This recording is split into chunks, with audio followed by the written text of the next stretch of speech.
first show of the year. Happy New Year to Philip Ingram, MBE, former senior military intelligence officer. Morning. Happy New Year to you. It's been such a quiet start to the year. I came back from Holes and went, are you kidding me? I'm just trying to catch up on stuff after basically drinking every roof terrace bar in Bangkok dry. And then it's like, you what? Trump's done what? What? Here's my thing. This thing. Trump hasn't been in office for a year yet. I know. We're in for a ride for the next 3 years. It's not even a year. Hasn't it been good from a commentary perspective? I mean, yeah.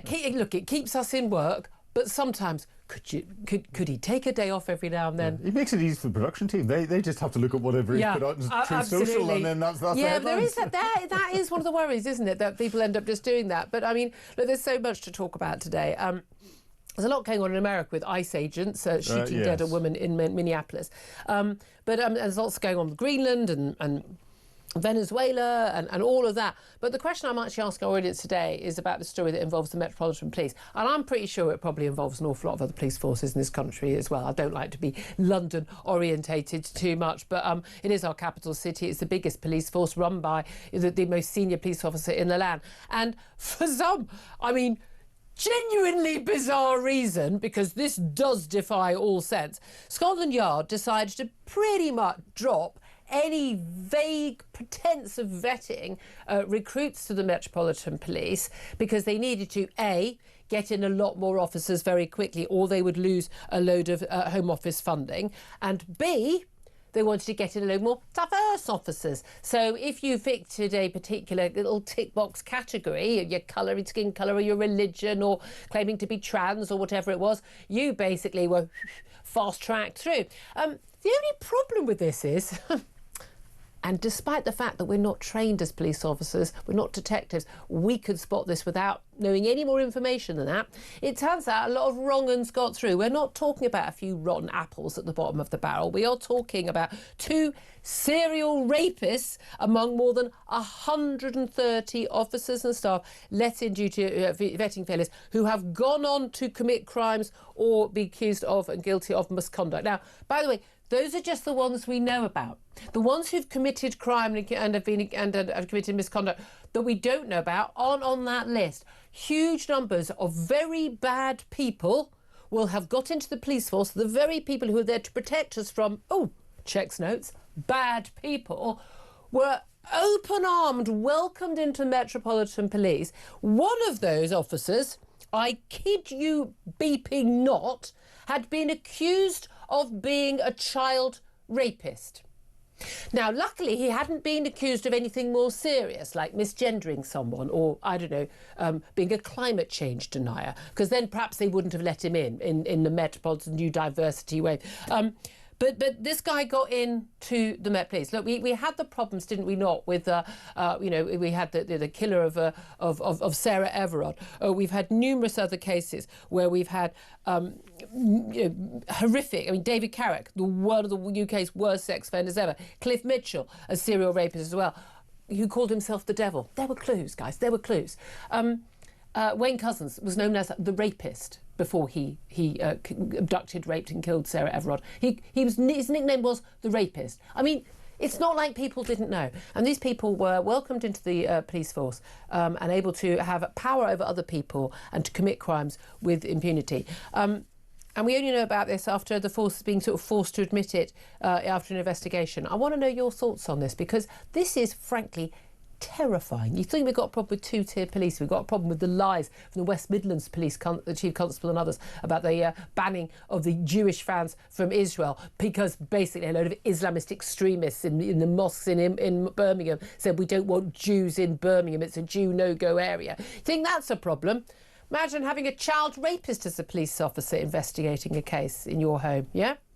Well, let's talk about that, and I want to hear your thoughts as well. Give us your thoughts, because I'm not even shocked anymore. I'm just so outraged by this. I don't know how this stuff happens, other than the fact that the drive for so-called diversity, the right-onness, is such a danger to our country, such a danger to our innocence. We have got to stamp it out. Give me a call, 0344 499 1000. Text the word talk in your message to 87222. Get in touch with us on X at TalkTV. Calls, as you know, are charged at the national rate, and text costs £1. Standard network rate message. Philip Ingram, what do you make of this story? I think it's shocking, absolutely shocking. Is it shocking? Is it? Actually, no, this is shocking. This does it is shocking because anytime you start to bypass your normal procedures because you're going into positive discrimination, things are going to go wrong. Now, the numbers involved here are very small, but one is one. They're not very small, 130.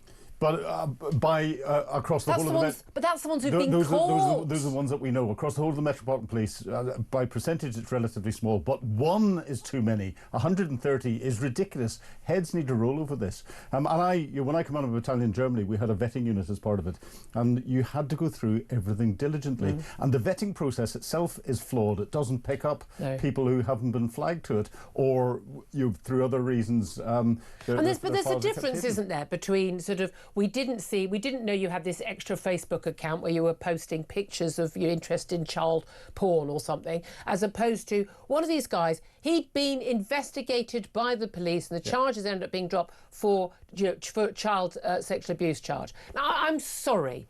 I'm all for people not being, no smoke without fire, be innocent until proven guilty. When there are question marks like that, sorry.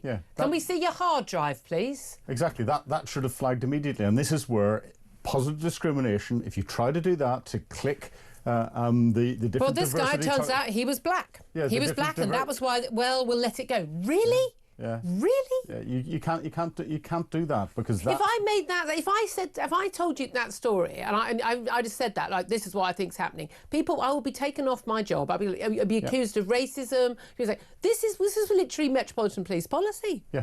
By the way, when Chris Dick was in charge, who was, let's face it, I think it's blatantly obvious, was a diversity hire. You're a woman, you'll do. Yeah, it's crazy. And as I say, as soon as you start to bypass your normal procedures and you start to put aside selecting people on the quality of who they are, no matter what their skin colour is, their religion is, their background is, or anything else, you're then opening a massive can of worms. And so many government agencies do that. The police have done it. The military have been doing it. The Ministry of Defence tried to do it, and Group Captain Renee Nicole resigned over being ordered to prioritise people from ethnic backgrounds onto courses, and she said no, that's an illegal order. It's been proven it was an illegal order. We still have all this case. I mean, even like the BBC. I mean, again, in my day coming out of uni, and it's still the case now, there are so many jobs that are advertised and training schemes that are just for people of colour or people like, what, why? I don't understand it. I mean, it's crazy.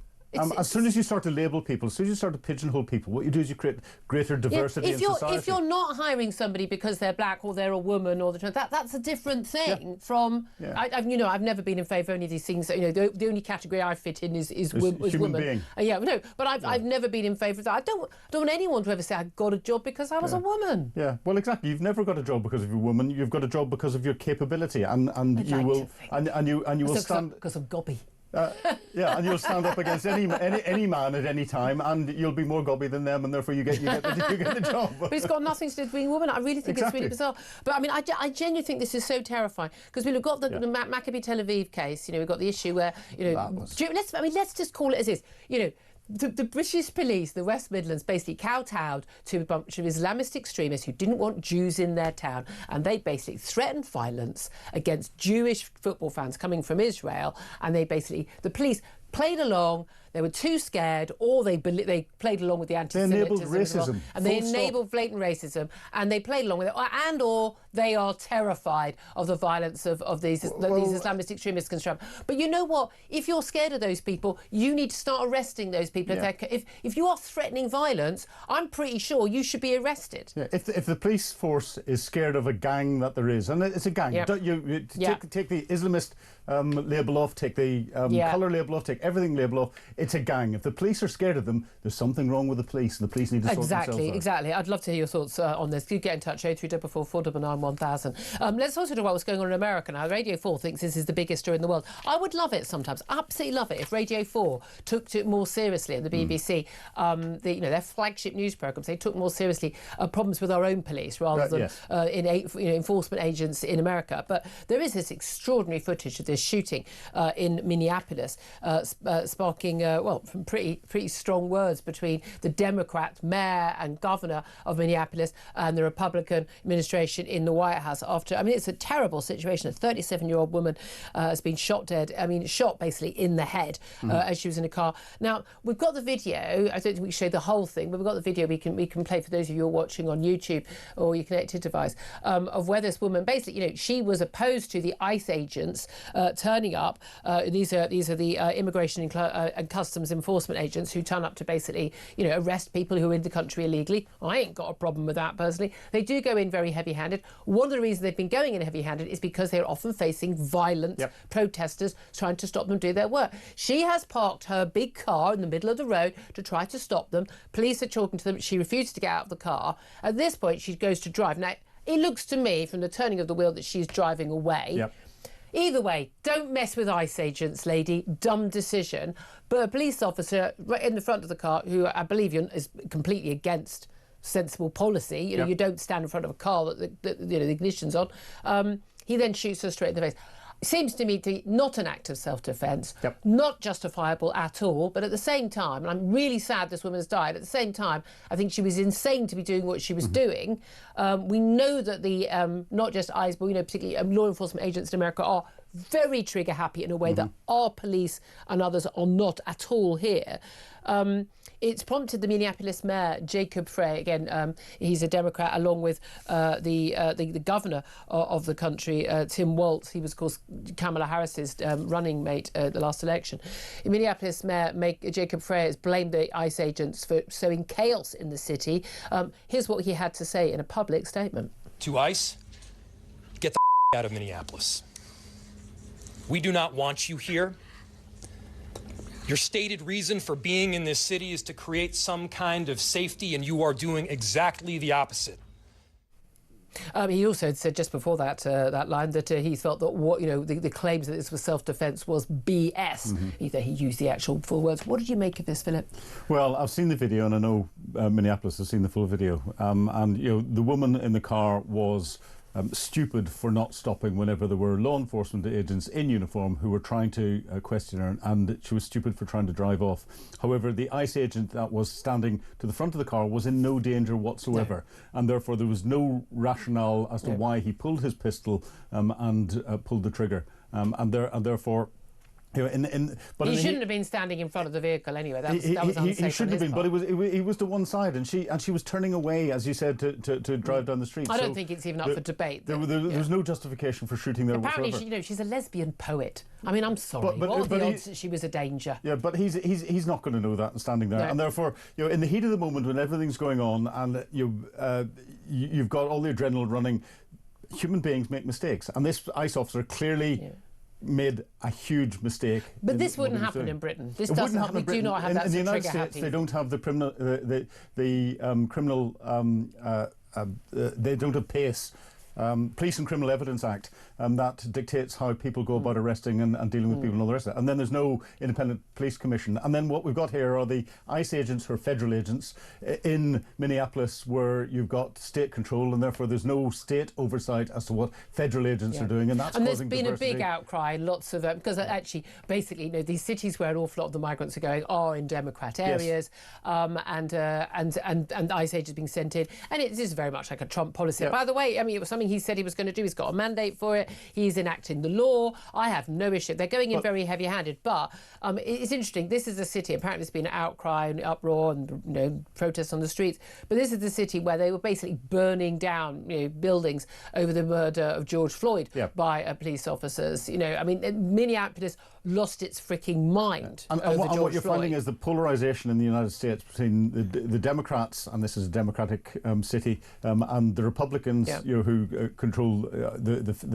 all the state and federal agents, and in there means that you're polarising the communities. And when you then get down into local community bits, this is where you get community activists that this woman could have been, but they're fired up by this anti everything to do with federalism, and they put themselves into these positions. They're stirring stirring it up amongst themselves. Yeah, and put yourself in Tom's way. Again, I just don't think you want to be getting in the way of large men with guns. No, especially not in the United States. If someone in uniform with a gun but says I still stop, think that what this officer did was wrong, and I think the defence is completely wrong. But again, is this the biggest issue that we should be talking about in Britain? I'm not sure it is. Let's talk about Keir Starmer. He finally had a phone call with Donald Trump. Donald Trump finally had time to have a chat with him about, apparently set out his position on Greenland. Again, Britain, France, Spain, Germany, and indeed Denmark, of which Greenland is a part of the Kingdom of Denmark. They can have as many positions on Greenland as they want. What do you think that Donald Trump is planning for Greenland? I really don't know, and I don't know Does he know? Well, I don't know why Donald Trump's coming out with the language that he is. I think he's doing it with a wry smile on his face because he can see the waves of consternation it's causing across Europe. There's a 1951 treaty between the United States and the Kingdom of Denmark, and it's all about Greenland. It's all about the defence of Greenland, and it allows the United States to deploy as many troops as they want without prior consultation. Put any bases on that they want. Put any bases that they want on as part of the defence of Greenland, as part of a wider NATO defence. So the United States can do everything that they want to do today. So he's stirring the pot. Why he's doing it? Only Donald. Is it a signal to Russia and China? Because we have got this issue, and again, lots of us, we're not sitting there going, "Oh, Greenland's terribly important globally and strategically." It is very important. Any weapon, any nuclear weapon fired from Moscow is going to be going over Greenland towards to the US. There's the seas around the Arctic, to the east and north of Greenland, very, very significant. Massive mineral storage, and again, bizarre that the Greenlanders have not decided to make themselves very wealthy by actually mining for those ores. The minerals are in a position where it is virtually impossible with modern technology to get them out of the ground because they're under so much ice and permafrost. This is where global else. warming is a good thing. I keep telling people. And the whole thing about Greenland is, as you said, it's where Russia will overfly any missiles that are going to the United States. It's also about the trade routes that are going around the north of Greenland through the Arctic, as the Arctic melts, and you can then get from the Pacific to the Atlantic. And therefore, it's about Chinese influence and Russian influence, and it's a wider battle of the Arctic. It's also sending two other messages out, and this is where I think Donald Trump is being deliberately naughty in what he's doing and pushing it. It's one to NATO, European NATO nations, saying step up and start spending even more on defence.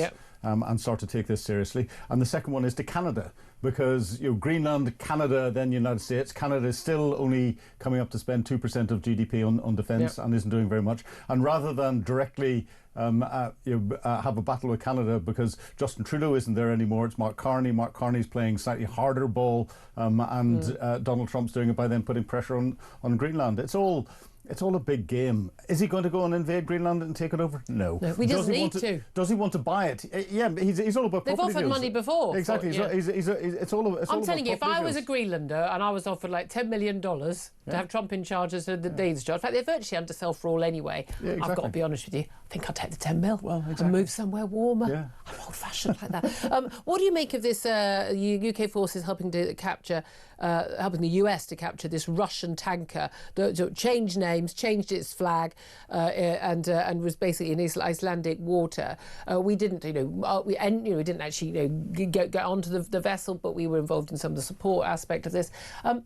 Why does this matter? What's this about? Oh, this matters hugely. See, this is why we've got him on the show. It matters hugely because these Shadow Fleet vessels, and this one was linked between Iran, Russia and Venezuela.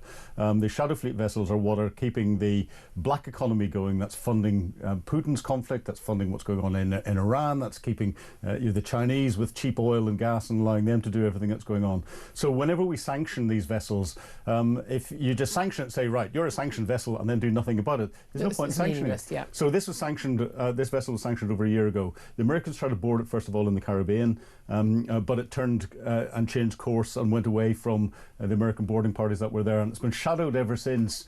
But it's still under legal sanction from the United States, and they've shadowed it into the Atlantic. And then to try and get round that, it changed its name mid-Atlantic. It changed its flag of origin from Ghana to Russia, and hoping that the Russians would provide some form of protection by them doing that. Is there any likelihood there was anything other than oil on this ship and this tanker? Well, there's a very Russian military equipment, or well, there's something? a very interesting statement on it where the Russians have said we look forward to the safe return of all of our citizens that may have been caught up in this.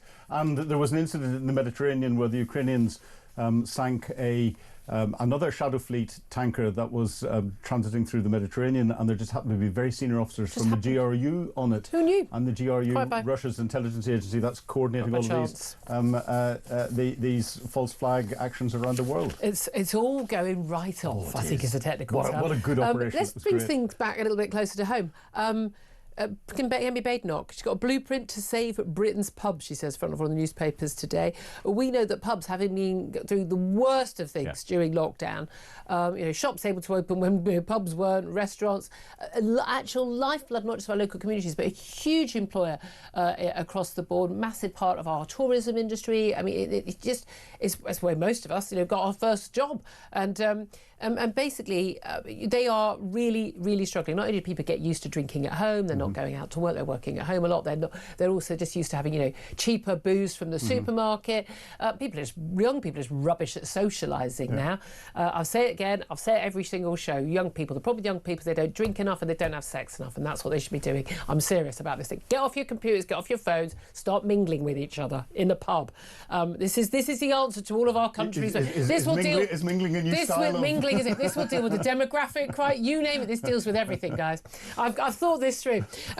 This is Julie Hartley-Brewer. This is my new political party. Young people need to drink more and have more sex. This is the solution to everything. Party, right. Have fun, for the love of God. Stop moaning about stuff and wearing Palestinian flags, and just have a laugh like we did when we were younger. Good grief. But the pubs have been hit by so many taxes. I mean, again and again and again. And they were told before the last budget, you're going to get help, and actually they're getting the opposite of help. They are going to be seeing their business rates go, sky high. Tom Courage turned around, and who was a big Labour supporter before the election, and is now frightened that at his level he's going to have to close some of his pubs and restaurants because of the business rates. And then you've got additional employment costs and everything else. But there's always a tweet. The 27th of November 2022, the Labour Party put out a tweet that said the Labour Party would scrap business rates. So what we found, and we're finding time and time again, is every single promise that was put before the general election out to the electorate is something that the government, now that they're in, are just ignoring completely. We've been lied to. Well, exactly. The Treasury, they resisted demands to wind back changes to business rates relief that was announced by Rachel Reeves in the budget. And they're set to hike the tax burden on the hospitality industry from April. And we are looking at 45,000 pubs across Britain. And this is extraordinary. The average pub's business rate bill is going to increase by 15% next year. It's an extra 1,400 quid. And some of them are seeing, tens of thousands extra having to be paid. And it's ridiculous. And how this is going to improve on growth across the economy, how it's going to create more jobs, it's not. The government, in every single policy they come out with, is anti-jobs, anti-growth, and pro-tax. And we're just going to have to end up paying more taxes. Absolutely. Just finally, very briefly, apparently, and I've been saying this since word go, fat jabs are going to basically be for life. Yes, most people on fat jabs will lose weight. Most people don't lose as much weight as the big cases you often hear about, but you lose weight. But the moment you go off the jabs, you get your hunger pangs back, and then you put weight on, and apparently at 4 times the rate as if you've been on any other kind of diet. And so basically the only way to keep the weight off will be to stay on these jabs for life. I said this from day one. I knew this is what was going to be the case. That's why they wanted to do this, because they know they're going to make money. There is no incentive to cure cancer from the pharmaceutical companies. The incentive is to have the entire sodding population on a fat pill, is what they're going to become. I heard a fantastic interview with a guy that wrote the report. He was one of 3 that wrote the report this morning. And he turned around, and the headline is saying exactly what you said. But actually what he said was the big problem is it doesn't change the psychology of the people who were overweight anyway. And whenever they stop the fat jobs, and they just start eating as they did, and therefore they put the weight back on. The hunger pangs. So you have to. It doesn't really matter about the hunger pangs, because you haven't dealt with that. You haven't dealt with the psychology of eating too much that got you overweight in the first place. But that's exactly the same problem with every diet. That's exactly the same. I'd love to hear your thoughts on